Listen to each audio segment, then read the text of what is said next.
Season 2, Episode 3 of Tulsa King, titled Oklahoma vs. Manfredi, is what I want to call the gangster episode.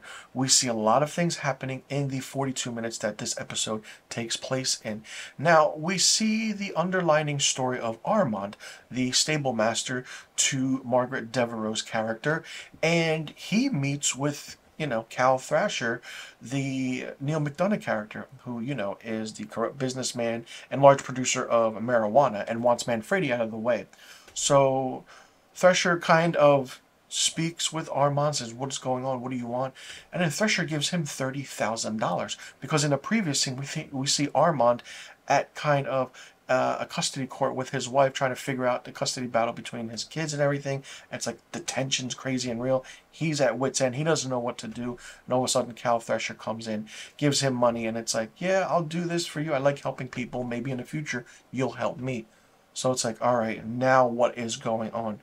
Then we see the aspect of Dwight's trial, where Dwight calls to the stand Stacy Beale, the ATF agent, and he questions her about the history that they had and how everything is, what's going on, what's this, and was it really a bribery charge?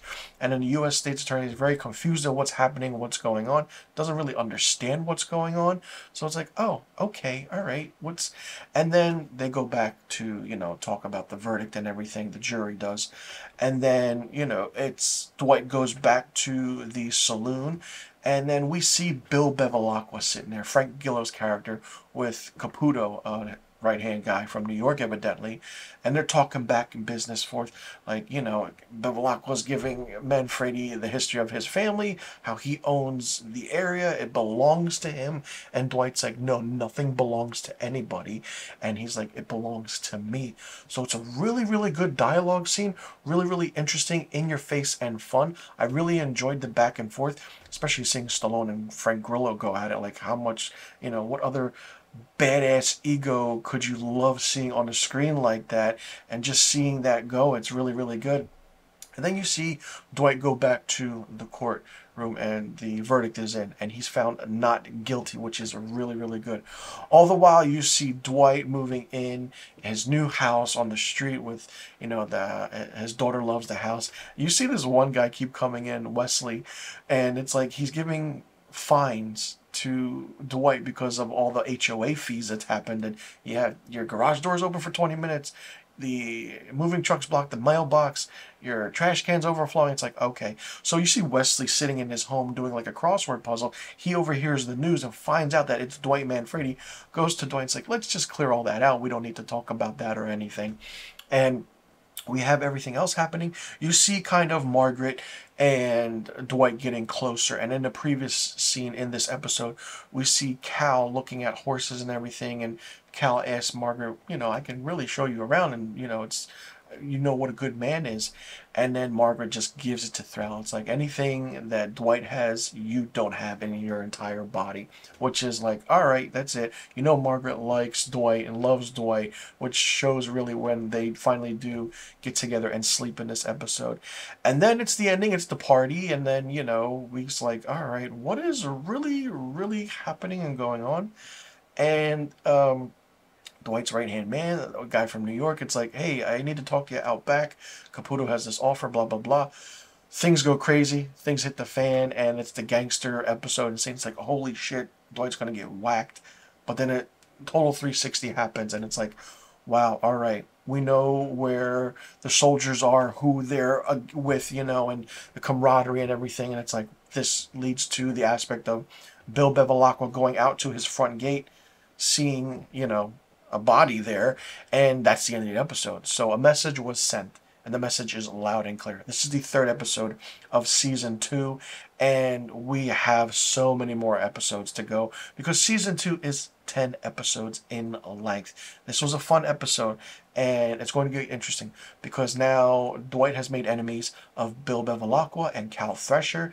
And not only that, when the U.S. State's Attorney was calling Thresher, you could see him in his marijuana area business greenhouse, and all of a sudden you see the Chinese guy, the mafia guy, the Chinese mafia, and it's like the Triads or something, and you could tell it's him because he's got a haircut, he got that fade going, he's wearing black, and just looking at, Cal Thresher, it's like, What is really going on? Because I feel like we don't know what's happening yet.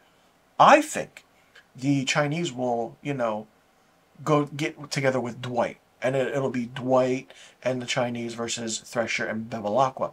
Maybe. I could be wrong. But, I mean, so far, Dwight has made a lot of enemies in this season, and it's escalating to a point where things can get out of hand very quickly. And where does Armand stand? He gave Dwight the $10,000 for the month, that they're square, and Armand's like, yeah, we're fine. I got into some lucky, business. We're good. And it's like, okay, what is really happening? So a lot of questions, as I always say, that still need to be answered. But it's like, all right, we know he's not guilty now for the bribery charge. We know Stacy Beal's being sent off to Anchorage. And it's like, all right, that storyline's closed. She survived. She moves on. Will she be back? We don't know. I don't know. But maybe if she is, she'll try and save Dwight for some reason. But within these next, I want to say from this third episode, there's 7 episodes left. What can happen between episodes 4 and 10? A lot, and it's going to get interesting. And they really have to pick it up where it's like, what will happen at the end of this season to feel like, all right, we kind of closed every story. What will happen with Thresher, Bevilacqua? Who will they call? Well, it's getting crazy, it's getting intense, and it's going to be interesting to see what happens to every single character.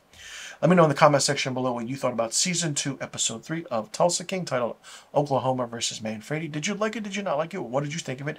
Would you call this episode the gangster episode? Do you like how everything transpired, how everything played out? Do you think it could have been done better?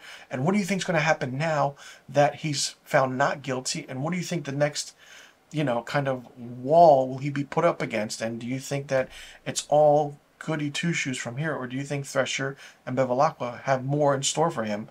And after the way this episode ended, I'm pretty sure Bevilacqua has a lot more to say. So let me know in the comment section below about all the questions I just asked. I'm Mr. Filmstock. Thanks so much for tuning in, and I'll see you all in the next review video. And be sure you tune in next week to my Season 2, Episode 4 review of Tulsa King.